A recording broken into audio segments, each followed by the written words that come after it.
who is Portia Louder. She reached out to me and said, hey, my friend spoke at your school and I'd love to come talk to you guys. This is her third time coming back. And some of you were here last year when Portia came. Some of you haven't. Yes, thank you.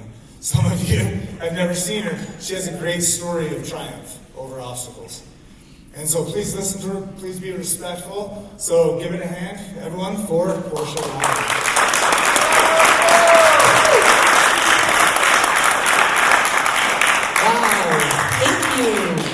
So excited to be with you guys today. As I was listening to Steve, I was thinking not only is there a path out, but there is an incredible future for every one of you. In fact, the things that you're going through right now can change the world because you can help people see that path out. Each one of you has a story that is so important. So important. And what makes an amazing story is an amazing ending. And that's what Manny's going to talk about, and that's what Michael's going to talk about, and that's what I'm going to share too. And there were times in my life when I was in a really hard place that I couldn't see that. We were talking about that on our way down here. The beauty in my life today I wasn't able to see. I was at a really low place before I went to prison, and I spent 5 years in prison. And I couldn't imagine that my life would ever be what it is today. And it's way better than I could have planned it myself. But it required hard things and walking through some really painful stuff. So I'm going to start with my younger years. I grew up here in Utah, in a small town in southern Utah. If you guys know where Richfield is, right? Okay, there you go. So did I. I lived on the outskirts of that small town. And I'm the oldest of 7 children. And my dad was like a Vietnam vet that had PTSD, so he got really frustrated a lot, and he had some anger issues. And my mom was like a super hippie. So my mom didn't believe in any rules or boundaries. And so we lived kind of out off the grid. And 7 children, there was a lot of chaos going on in the house. No rules, didn't have to go to school if I didn't want, didn't have to brush my teeth or get up in the morning if I didn't want. And by the time I was 12 years old, I really started to struggle. And my first struggle was relationships. I thought what boys thought of me was the most important thing. My parents were kind of LDS, I'll explain that more later, but we went to church, but I told them I'm done with that, I don't fit in there. And school was really difficult for me. Sitting in a school class and being rules and all that just wasn't for me, right? And so 13 is when it really started to get hard, and my teenage years were tough. I ended up pregnant by the time I was 17 years old, dropped out of school, and moved into a low-income apartment in Richfield. And I was taking care of other children also that were in single-parent homes. And I remember thinking, I just need to get married, just need to find somebody to marry me, everything will work out if I do that. And I met someone. He was a lot older than me. He was 28, and I was 18. So he made me this grand offer. He's like, you should marry me because I can take care of you. And I was looking for someone to take care of me, so we got married about a month later. And as you can imagine, things weren't going great. And I guess I've learned that until you know who you are, it's really hard to be in a relationship, right? And I was super young, and I just had a kid, and so we got married and things weren't going well. About that time, my dad got a job in Salt Lake. So I had never been to Salt Lake. I had never been on an airplane. And I drove up to see my parents and my brothers and sisters, and I brought my son with me. He's about 2 years old, and we're in the car driving up over the point of the mountain, and I remember thinking, wow, maybe my life could be different. Maybe I could get a job. I don't want to live in that town anymore. This is something new. Because I felt kind of like I was marked in the town. Everyone knew me and what my life was like, and I just wanted a new chance, right? But I took all my problems with me when I went. So I go back to the town, and I tell my husband, we should move to Salt Lake. And he's like, I'm never leaving this town. Let's just get divorced and we can move up there. So we were super committed, you can tell, right? And that's what happened. We got divorced about a week later. It was a super fast divorce. And I moved to Salt Lake to live with my parents. And when I got to the city, about a week after I got there, I found out I was pregnant with my daughter. So I was 21 years old, pregnant with my second child. Got a job working at a photo studio that my uncle owned called Kitty Candids. It's an older one. You probably don't know about it, but back then they were in the mall, so I started taking pictures. And I remember feeling pretty lonely, called my ex-husband and he said he didn't want to be a part of my life or my daughter's life. And when my daughter was born, my dad asked if he could bless her, because my parents were LDS. And I said, sure. I don't want anything to do with the church, but you can bless her. So I went with my family to church, and my dad blessed my little girl. And I remember looking around at everybody and thinking, they're all married. They seem happy. Maybe I just need to get married. So I started dating again. And I got pregnant again. And this time I was scared. And I think that I was scared because I had 2 children that I wasn't taking great care of, that didn't have a father in their life. There was no child support for my kids. And I remember saying my first real prayer, which was, Heavenly Father, I don't know what to do. Please help me. And I felt something. Something I hadn't felt before. It was strength. I felt this strength inside me, and I knew that I needed to place my son for adoption. And I remember telling my parents, and my dad said, Portia, I know you can do this. And my mom was like, don't do this. I'll take care of him. And I said, Mom, it's not about that. I'm not doing a great job. This child deserves better. So I started looking for a family. And I met this wonderful family, and they were so excited to adopt my son. They went to every doctor appointment with me, and they were there the day he was born. When I watched them hold him for the first time, because they were there with me in the room, then they took him and they walked out and went in the room next door to see they had other children to connect with their family. And I felt completely empty inside. And I didn't know how to deal with that pain. I had no idea. I started using prescription drugs because I thought, that'll help, right? Maybe just more pills will help. And my life got a lot worse. I went from prescription drugs to street drugs. I was gone all the time. Lost my job. My parents were taking care of my kids. And I remember coming home from a drug house late one night, walking into my parents' house, and my son, who was 8 years old at the time, was standing there by a window crying, waiting for me. My mom was standing there with him, and when I walked in the room, she said, Portia, I can't imagine what it would take for you to change your life. But if this little boy and the way he loves you isn't enough for you, nothing ever would be. And that night I walked downstairs with my son, and I laid on the floor and I sobbed and I begged God, please take it from me. I can't live like this anymore. I'm so tired of hurting my children. And my sweet little boy walked over and he goes, Mom, what's wrong? It's okay. Why are you so sad? And I said, no, Jace, it's not okay. I'm such an ugly person. He goes, no, Mom, you're beautiful. And he pulled me over to look in a mirror and he goes, see, Mom, you're beautiful. And I knew that night I would do anything to change my life. And the next day I walked upstairs and I said, Dad, where does your LDS bishop live?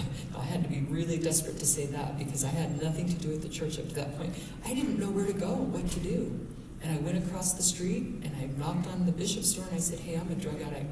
I'm Cliff and Chris's daughter. Can you guys help me? He's like, come on in. He was so great. You know what my bishop did? And this is something that I highly recommend you guys all be grateful for. My bishop told me the truth. When people care enough about you to be honest, my bishop told me, Portia, you might be the most selfish person I've ever met. I was very selfish. He also told me, he said, I will make you a promise. Your whole life will work out if you'll do these 3 things. And he said, pray, read scriptures, go to church. Well, those things seemed really hard for someone like me. I didn't feel comfortable in that LDS church. I didn't fit in there, right? And when I read scriptures, that was confusing to me. I hadn't done that. But I was really desperate. Now, when you know you're in a good place to change your life, you know you don't trust your own thinking anymore. That's where I was. I was about 27 years old, and I did what he told me to do. And I went to 12-step meetings because I'm an addict. And there's healing in those meetings, and so I just kept doing that. 6 months later, my whole life had changed. Now, I knew, don't be looking for a relationship, because that had not worked for me up to that point. So you know what I did? I didn't look for a relationship, but one found me. I met my husband, who's a great guy. First time I met Chad, I asked him, what scares you the most about me, Chad? And Chad said, everything about you scares me, Portia. Because Chad, he's not an addict. He didn't have the same background I did. But we fell in love, and he married me and adopted my children. And I actually went to the LDS temple, which I thought would never be possible for me, but I did. And my life got really good. I remember we bought our first house. It was a little old house, and I thought, and every day I woke up grateful because I had been on the other side. I was grateful every day for what I had. And my life got better and better. I started my own photography company, and it grew so much that I got busy. And I forgot where I had come from and all the things that had been, that God, my faith is in God, that God had blessed me with. And the other thing that I did, because I always do this, is I had 2 more kids. I just keep having kids. So I had 2 more kids, 18 months apart. I started my own company, and my life got really busy. And then my back went out. Now this is what I know about myself. I can't take any pills. I'm an addict. If I take one more tab, my brain gets confused, and all the beautiful things in my life disappear. But at that point, I didn't know that yet. And when the doctor prescribed me the opiates, I took them, and I got addicted again. And I remember thinking, it's okay, I'm not on the streets. I'm in a house, and I was working and taking care of the kids, and things just got busier and busier. And the real estate market was going up, up, up. And the thing about me is, and I know this about myself, and I tell you, self-awareness is such a powerful thing. I don't just like to use drugs, I like to hustle. I know this about me.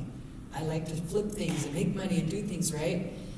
I found something different that I'm much more passionate about now, but back then, that's the truth. When I look at myself, I wasn't just addicted to drugs, it was also hustling.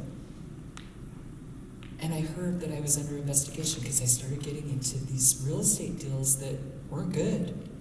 They weren't good. My integrity. You know what I've learned about that? You can feel it. You can feel it inside yourself when it starts going off. When you're going to make that decision that you shouldn't, right? Whether it's cheating or lying to your friend, or you're going along, you're doing good, right? And then all of a sudden you're like, somebody asks you a question, and you lie. And you think it's not that big of a deal.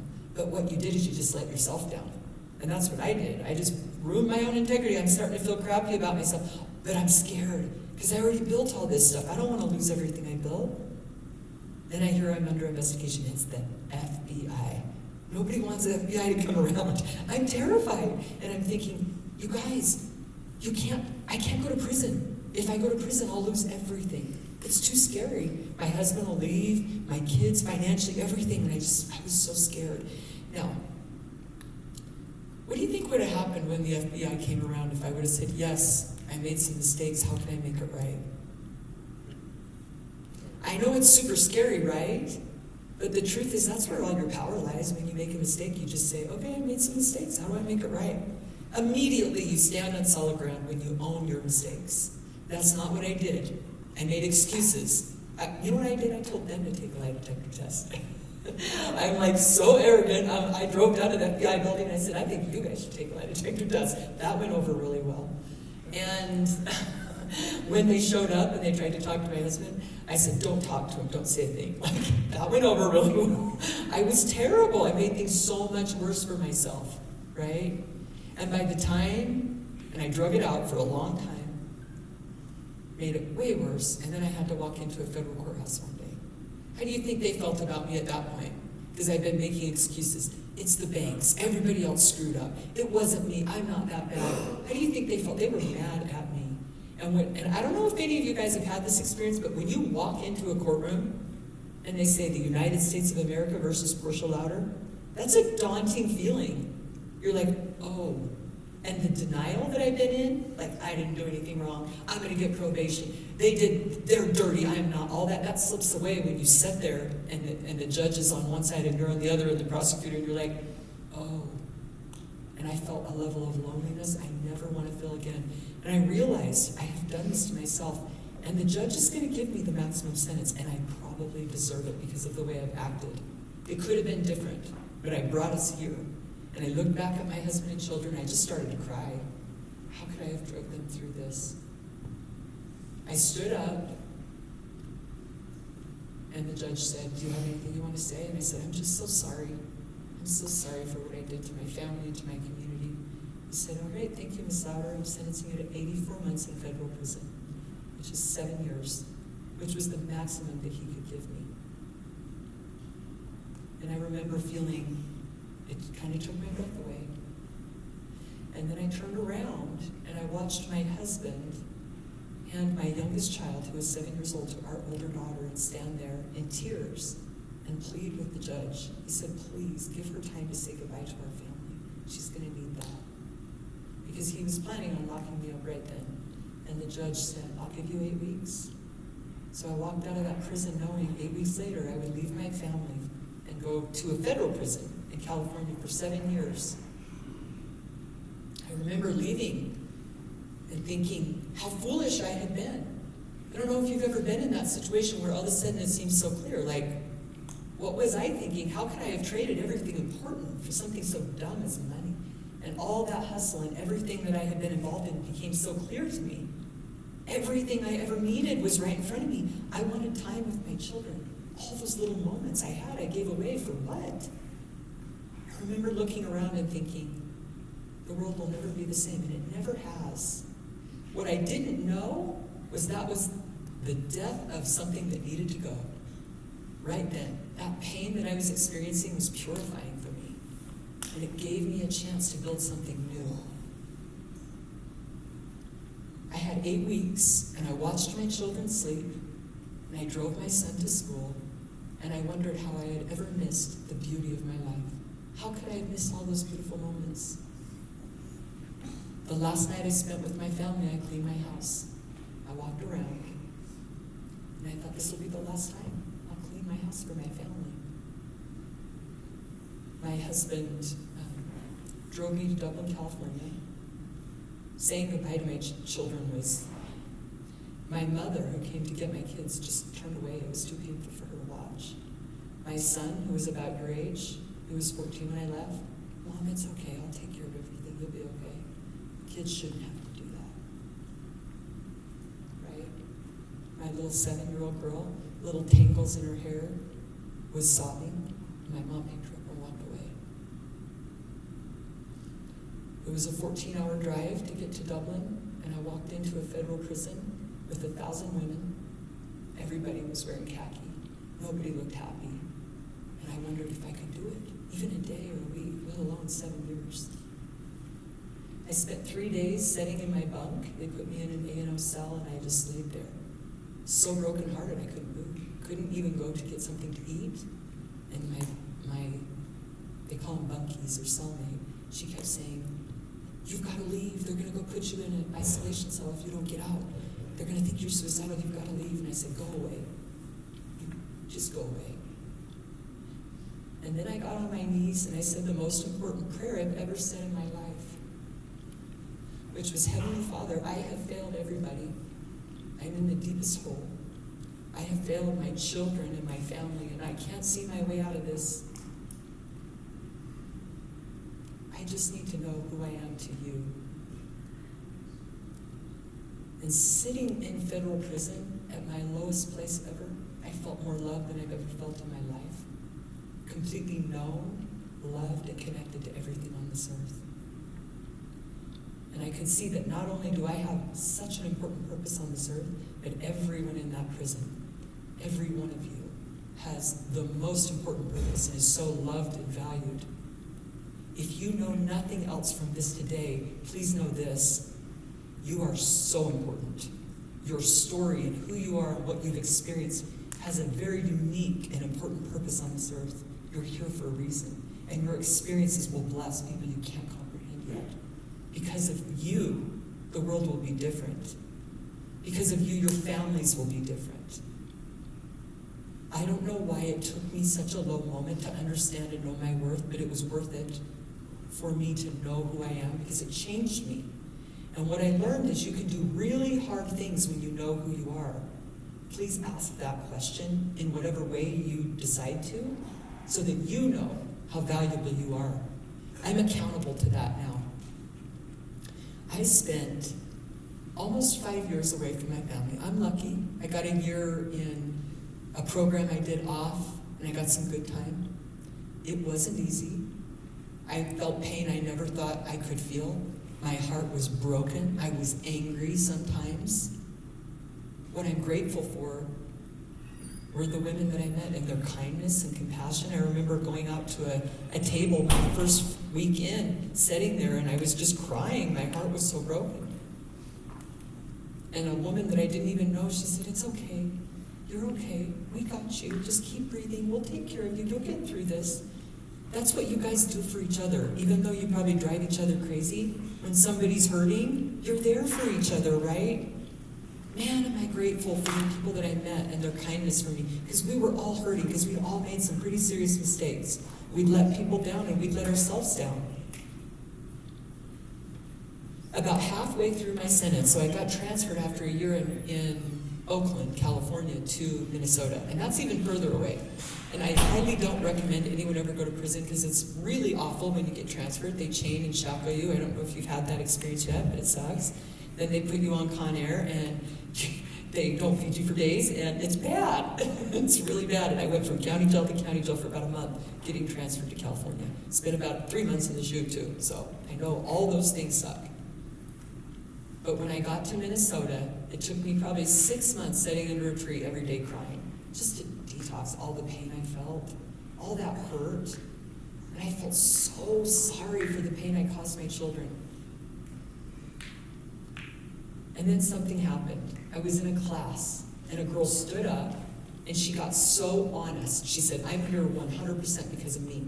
I hurt everyone in my life. I hurt my kids, my husband. I'm a liar. I'm a thief." I was like, what just happened? She just got so honest, right? Because I wasn't that brave. I wasn't brave enough to say all the truth about myself, but she did. And when I saw her do that, that's when I knew truth is power. Truth is the way out. I will never make excuses again. And I made a list, because I had time.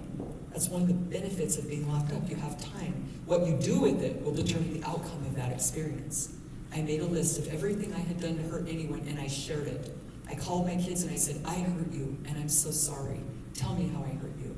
You know, my kids weren't happy with the justice system, as you can imagine. They thought the judge had done me dirty, the FBI had done me dirty, everyone had done me dirty. And I looked at my kids and said, "Nope, this was me 100%. Because it's the truth. Every one of us is 100% responsible for where we are. Now, some of you have had some pretty difficult experiences that I didn't have. Things that I can't even possibly imagine. But what you do with it will change everything. What you decide. And I've learned that, especially from Manny, who's been through things I've never been through and can do things and connect with people in a way I can't. And that's something you each have. You have a story that's unique. Once I got honest with myself and my children, my soul opened up. Man, I felt free. Because that's freedom. All those things you guys carry around, we carry around, all those lies we carry around, that stuff holds us back. Nope, not anymore. The last part of my sentence was beautiful. Because you connect in a genuine way. I had a chance to read and connect. I didn't have a cell phone, all that technology. I had that space in my soul. And at the end of my sentence, they sent me back to a camp in California. So the last 7 months I did at a camp. They called me in. As soon as I got to the camp, they called me in and said, "Hey, Louder, you've done everything we've asked you to do. You're going home May 7th. That gives you 2 months in a halfway house. You'll get to connect with your family in Utah." And I was excited. Just imagine, I've been gone for close to 5 years. I haven't seen my son at all through high school. He's graduating high school. I'm going to be home in time for the graduation. My husband's excited. We're ready to go. So it's on May 9th, I'm leaving. We're writing letters, they're planning. May 7th, the prison called me in and said, we're going to keep you 3 more months.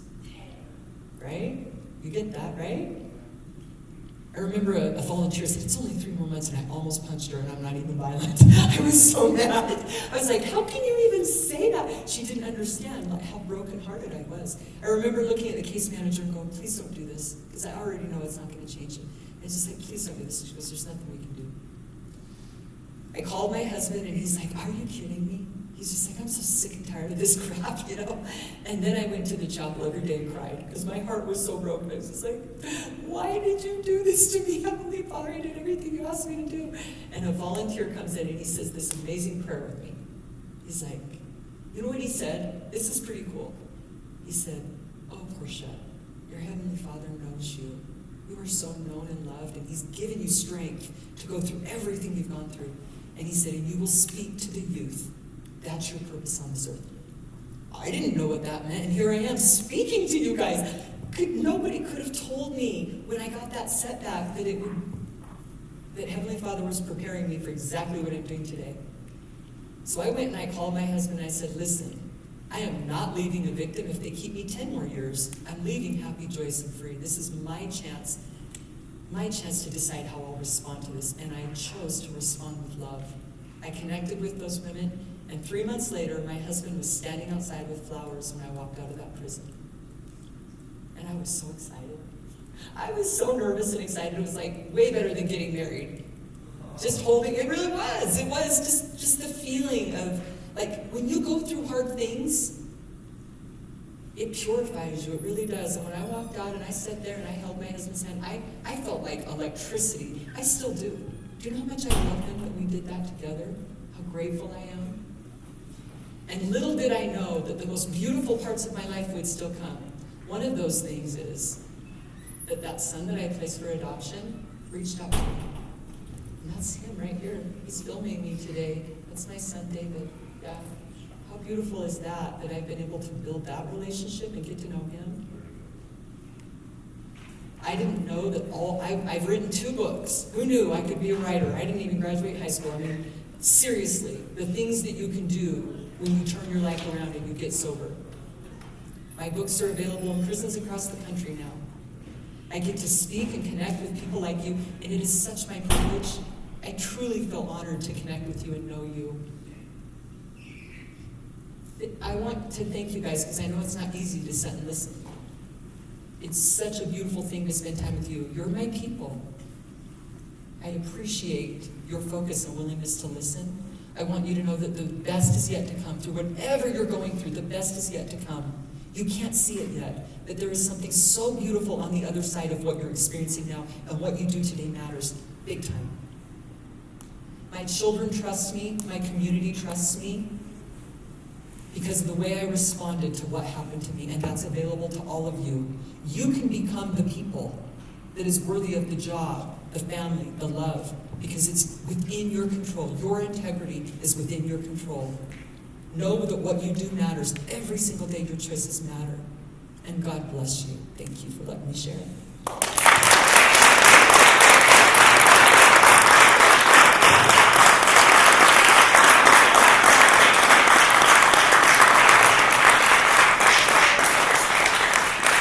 Thank you, Portia. All right, so this is how this will work. Our next speaker, he'll conclude at lunch, and then you guys will actually come back, so you'll leave your chairs here. So we're going to do one more after lunch. We have 3 today. And like she said, thank you guys for sitting. I know it's not easy. It's not the easiest thing, but